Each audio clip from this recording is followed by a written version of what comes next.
बिस्मिल्लाहिर्रहमानिर्रहीम अस्सलाम वालेकुम। Welcome back to smart by simplified channel. आज का हमारा टॉपिक है क्लोरोप्लास्ट। तो क्लोरोप्लास्ट जो होते हैं इन्हें हम प्लास्टिड्स भी बोलते हैं, क्योंकि क्लोरोप्लास्ट जो हैं ऐसी ऑर्गेनेली है जो आपको प्लांट सेल्स में नज़र आई, ठीक है, जो सिर्फ प्लांट सेल्स में पाई जाती है। इसके अलावा प्लांट्स में कुछ ऐसे भी प्लास्टिड्स होते हैं जिसमें क्रोमोप्लास्ट है, ल्यूकोप्लास्ट है और क्लोरोप्लास्ट है। और क्लोरोप्लास्ट जो होते हैं इनका पता ही आपको, ये फोटोसिंथेसिस के लिए साइट्स हैं, यानी कि ऐसी जगह हैं प्लांट्स में जहाँ पे फोटोसिंथेसिस का प्रोसेस कैरी आउट होता है। और तकरीबन हर प्लांट की स्पीशी में क्लोरोप्लास्ट पाया जाता है और वहाँ पे क्लोरोप्लास्ट पाए जाते हैं, बल्कि ठीक है। तो ये क्लोरोप्लास्ट जो ऑर्गेनेली है ये आपको पता है फोटोसिंथेसिस का प्रोसेस कर रही होती है। देखें तो ये क्या होते हैं, ज़रा इसका इंट्रोडक्शन क्या है। ये ग्रीन कलर के होते हैं, डबल मेम्ब्रेन होते हैं और हर प्लांट सेल में पाए जाते हैं। और कुछ प्रोटिस्ट हैं जिनमें आ जाते हैं एलजी।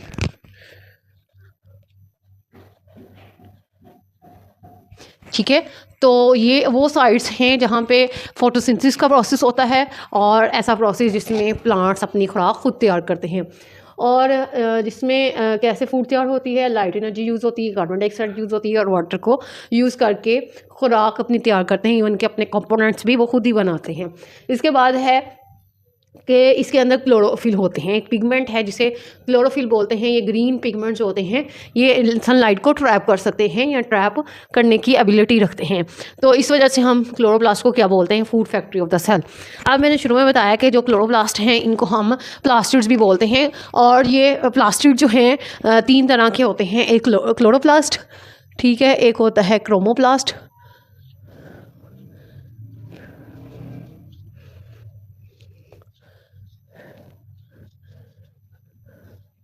और एक होता है ल्यूकोप्लास्ट।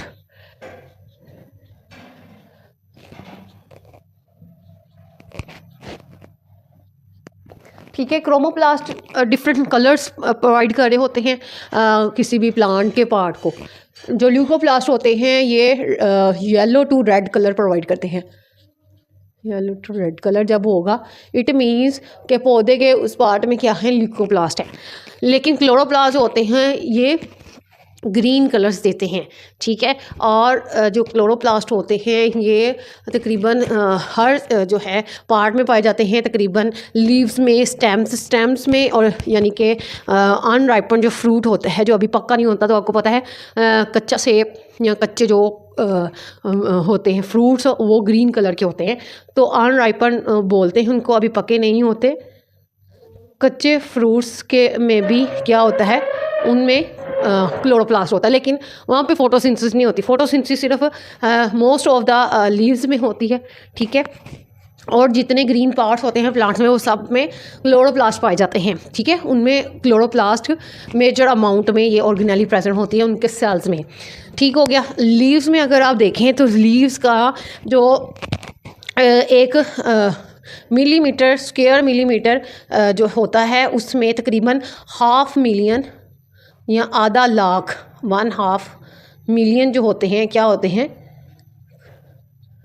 क्लोरोप्लास्ट पाए जाते हैं, ठीक हो गया। एनिमल सेल्स में ये नहीं पाए जाते, ये सिर्फ प्लांट सेल्स में पाए जाते हैं, क्योंकि प्लांट सेल्स वो हैं जिनमें ये एबिलिटी है कि वो अपनी खुराक खुद तैयार करें, फोटोसिंथेसिस कर सके। और फोटोसिंथेसिस के लिए क्लोरोप्लास्ट ऑर्गेनेली का होना ज़रूरी है। तो एनिमल्स जो होते हैं इनमें, उनके सेल्स में क्लोरोप्लास्ट नहीं पाया जाता, फोटोसिंथेसिस नहीं होती, अपनी खुराक खुद तैयार नहीं करते, वो हेटेरोट्रॉफिक होते हैं। तो इसका जो नंबर वैरी करता है, सम सेल में ये एक होते हैं और कुछ में कई जो है 100 की तादाद में क्लोरोप्लास्ट पाए जाते हैं, ठीक है। और लीव्स के 1 मिलीमीटर स्क्वायर में मैंने बताया है 1/2 मिलियन क्लोरोप्लास्ट पाए जाते हैं। तो क्लोरोफिल की बात हम जो है इसके इंटरनल स्ट्रक्चर में करेंगे। अभी हम इसका स्ट्रक्चर देखते हैं। हाँ जी, अब हम देखेंगे इसका स्ट्रक्चर। तो इसका जो स्ट्रक्चर होता है वो एक इलिप्सॉइड किस्म का होता है।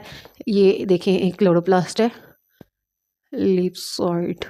हाँ जी, इलिप्सॉइड एक ऐसी स्फीयर की शक्ल होती है जो थोड़ी सी स्ट्रेच होती है, ठीक है।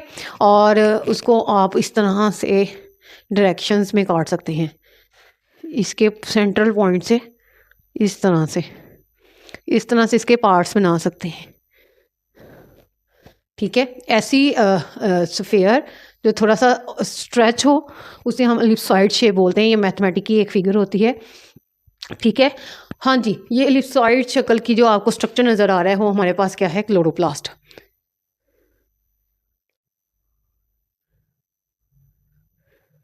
हाँ जी, ये क्लोरोप्लास्ट की दो मेम्ब्रेन्स होती हैं। एक ये आपको आउटर मेम्ब्रेन नज़र आ रही है जो ग्रीन कलर की दिखाई गई है, आउटर मेम्ब्रेन,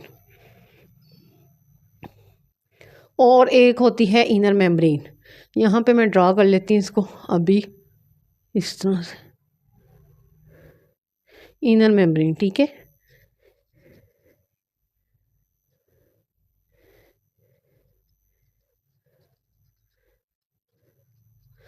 और इन दो मेम्ब्रेन्स के दरमियान, क्योंकि ये एक डबल मेम्ब्रेन स्ट्रक्चर है, तो दो मेम्ब्रेन्स के दरमियान जो स्पेस होती है उसे हम बोलते हैं इंटर मेम्ब्रेन स्पेस, ठीक है। इंटर मेम्ब्रेन स्पेस ये वाला बोलते हैं। हाँ जी, और इस के अंदर जो है सेमी फ्लूइड जो होता है, फ्लूइड की तरह का जो मटेरियल होता है उसे हम क्या बोलते हैं, स्ट्रोमा। इस स्ट्रोमा में क्या होता है, एंजाइम्स वगैरह प्रेजेंट होते हैं। जो मोस्ट ऑफ द इसका वॉल्यूम जो है क्लोरोप्लास्ट का वो क्या है, स्ट्रोमा है, जिसमें एंजाइम्स वगैरह होते हैं। उसके बाद इसका जो हम देखें तो जो आउटर मेम्ब्रेन है वो परमिएबल है, जबकि जो इनर मेम्ब्रेन है वो लेस परमिएबल है। यानी कि जो आउटर मेम्ब्रेन है वो कुछ मॉलिक्यूल्स को, छोटे छोटे मॉलिक्यूल्स को पास होने देती है, ठीक है। लेकिन जो इनर मेम्ब्रेन है वो किसी भी स्मॉल मॉलिक्यूल्स को बहुत कम जो है एंटर होने देगी स्ट्रोमा में और थाइलाकॉइड में। इंटरनल मटेरियल जो होता है उसके अंदर एंट्रेंस को अलाउ करती है, एंट्रेंस को, ठीक हो गया। तो ये जो होती है स्मूथ होती है, बाहर वाली जो होती है स्मूथ होती है और फ्रीली परमिएबल होती है, जबकि इनर मेम्ब्रेन जो होती है वो इंटरनल मटेरियल को इनक्लोज करके रखती है, और जितने भी मटेरियल्स की ट्रांसपोर्ट होती है, यहाँ से जो भी मटेरियल बन रहा है, ठीक है, फूड तैयार होती है, यहाँ पे ग्लूकोज बन रहा है, तो उसको ट्रांसपोर्ट करने को कंट्रोल करती है जो है इनर मेम्ब्रेन, जो मैंने यहाँ पे ब्लैक में ड्रॉ की है। और जो इंटर मेम्ब्रेन स्पेस है वो आपको पता ही है, दो मेम्ब्रेन्स के दरमियान जो नैरो स्पेस होती है उसे हम इंटर मेम्ब्रेन बोलते हैं। अब हम इसका इंटरनल स्ट्रक्चर देखते हैं कि इसके अंदर है क्या और इसके फंक्शंस कौन कौन से हैं।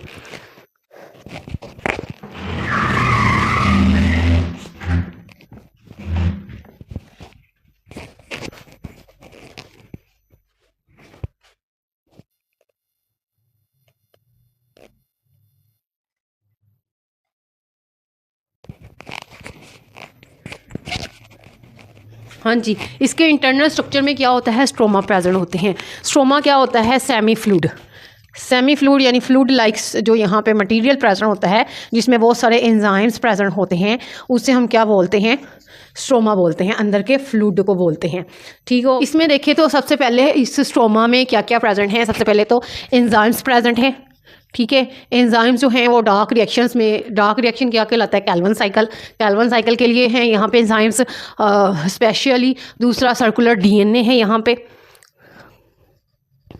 सर्कुलर डीएनए, ठीक है। और यहाँ पे 70S का राइबोसोम्स यहाँ पे प्रेजेंट हैं इस स्ट्रोमा में। स्ट्रोमा किस किस से मिलकर बन रहा है, एंजाइम से, सर्कुलर डीएनए से, 70S राइबोसोम जो कि बिल्कुल प्रोकैरियोटिक सेल्स में होते हैं।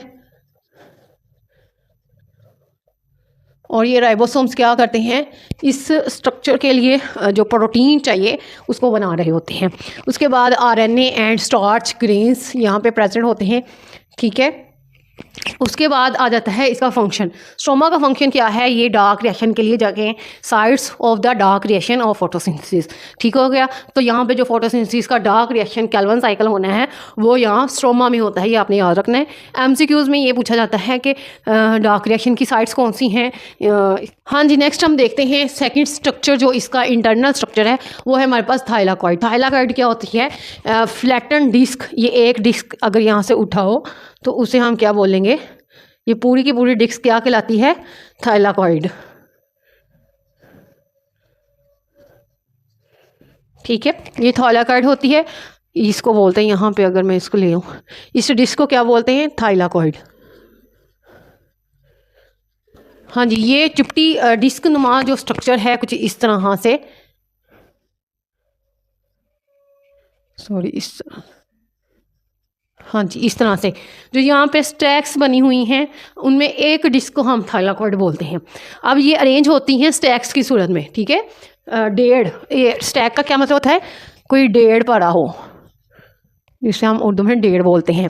अब ये एक जो आपको डेढ़ी यहाँ पे नज़र आ रही है, ये वाली ये वाली ये वाली, इसे हम बोलते हैं ग्रैना, यानी कि एक एक को बोलेंगे हम ग्रैनम, और दो तीन होंगी तो उससे हम क्या बोलेंगे, ग्रैना। ठीक हो गया।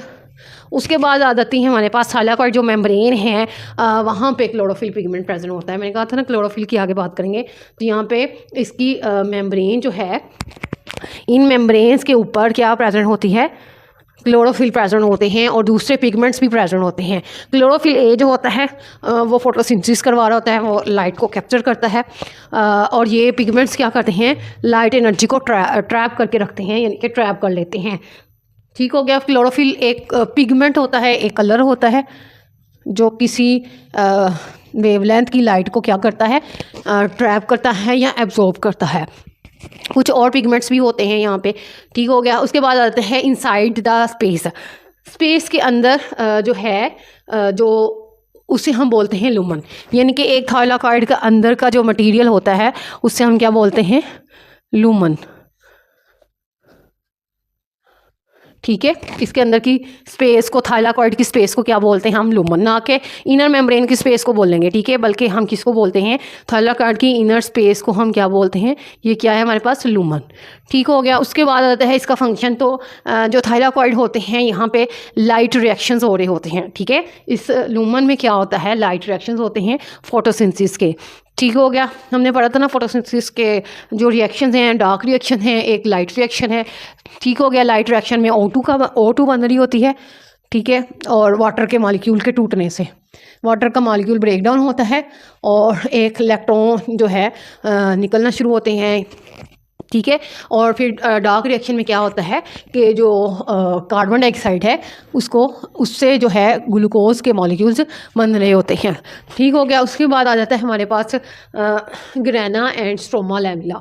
ठीक है। ग्रैना जो होते हैं, अब ये जो थाइलाकॉइड स्टैक्स की एक डेरी है उसे हम क्या बोलते हैं, ग्रैना, ये मैंने आपको बता दिया है। स्ट्रोमा लैमेली क्या होता है, जो कि दो ग्रैना जो होते हैं, दो ग्रैनम के दरमियान जो लिंक मेम्ब्रेन है, ये इसको एक जोड़ने वाली जो मेम्ब्रेन होती है, ये वाली और ये वाली, ये क्या है हमारे पास, लैमेली, इसे हम बोलते हैं लैमेली। ठीक है, स्ट्रोमा लैमेली। ठीक हो गया। और ये बहुत पतली होती है और एक्सटेंशन होती है, जैसे कोई क्या कह लें, एक्सटेंशन का मतलब क्या होता है, जो एक्सटेंड हो रही हो, दो ग्रैना को कनेक्ट करती है और मटेरियल्स को ट्रांसफ़र करने में हेल्प करती है। ठीक है। लैमेलाई जो होते हैं वो नॉन ग्रीन पार्ट जो होती हैं, स्ट्रक्चर्स होती हैं, नॉन ग्रीन स्ट्रक्चर्स, ठीक है, जो कि एक ग्रैना को दूसरे ग्रैना के साथ लिंक करी होती हैं, ये वाली।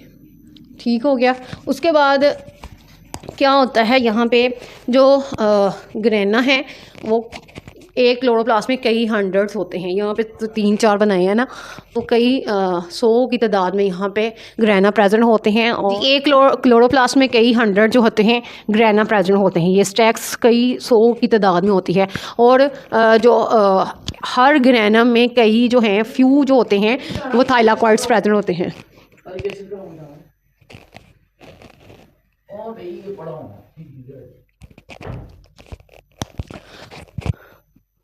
हाँ जी, एक क्लोरोप्लास्ट में कई 100 की तादाद में ये ग्रैना प्रेजेंट होते हैं। और एक जो ग्रैनम है उसमें कुछ जो होते हैं, कुछ भी हो सकते हैं और कई भी यहाँ पे थाइलाकॉइड प्रेजेंट हो सकते हैं।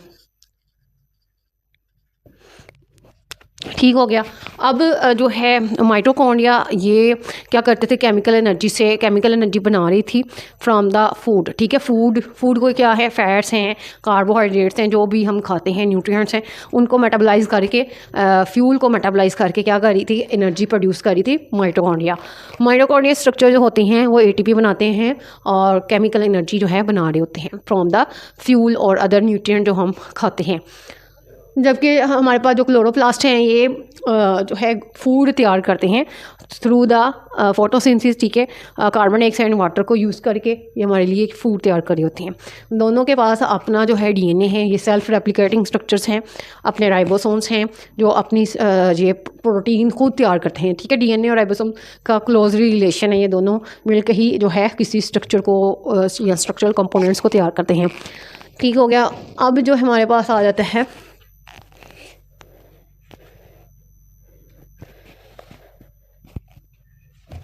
हाँ जी, थोड़ा थोड़ा मैं आपको बताती भी गई थी, लेकिन अब फिर मैं आपको बता दूँ। हाँ जी, थोड़ा थोड़ा मैं आपको बताती भी गई थी कि ये जो फोटोसिंथेसिस है ये क्लोरोप्लास्ट में कैसे हो रही है। तो यहाँ पे क्या होता है, यहाँ पे सबसे पहले स्ट्रोमा आता है, यानी ये जो सेमी फ्लूइड है, यहाँ पे जो है कार्बन डाइऑक्साइड को तोड़ के ग्लूकोज के जो कंपोनेंट्स हैं, फूड कंपोनेंट्स हैं, वो बनाए जाते हैं। यानी कि एक पूरा रिएक्शन चलता है जिसमें जिसे हम कैल्विन साइकिल बोलते हैं। लेकिन सबसे पहले क्या होता है, ये जो थाइलाकॉइड की मेम्ब्रेन्स हैं ये लाइट को कैप्चर करती हैं। यहाँ पे क्लोरोफिल जो प्रेजेंट है और वो क्लोरोफिल क्या करते हैं, लाइट को एब्जॉर्ब कर लेते हैं। लाइट ऑब्जॉर्ब करने से क्या होता है कि वो लाइट एनर्जी को या एनर्जी को क्या कर रहे हैं, यूज़ कर रहे हैं। तो यहाँ पे एनर्जी कैप्चर होगी। तो जब ये लाइट को कैप्चर करेंगे ना, तो एक इलेक्ट्रॉन की जो क्या कर ले चेन निकलेगी यहाँ से, और फिर साथ में क्या होगा कि वाटर के मॉलिक्यूल ब्रेक डाउन होकर ऑक्सीजन एक तरफ बनाएंगे और दूसरी तरफ जो है एक इलेक्ट्रॉन की चेन चलेगी यहाँ पे, ठीक है, इन मेम्ब्रेन्स पे। और फिर क्या होता है कि उससे जो है फूड के मॉलिक्यूल्स बने होते हैं। फिर नेक्स्ट रिएक्शन आपको पता है कैल्विन साइकिल चलता है स्ट्रोमा के अंदर, ठीक हो गया। तो इस तरह से जो है वो फोटोसिंथेसिस का प्रोसेस होता है।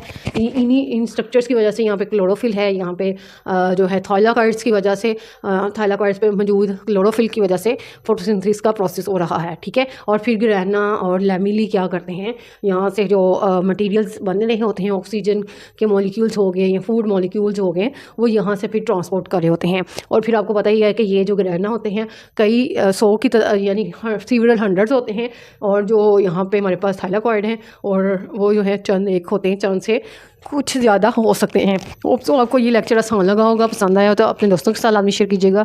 चैनल पे नहीं है तो चैनल को सब्सक्राइब कर दीजिएगा। अल्लाह हाफिज़।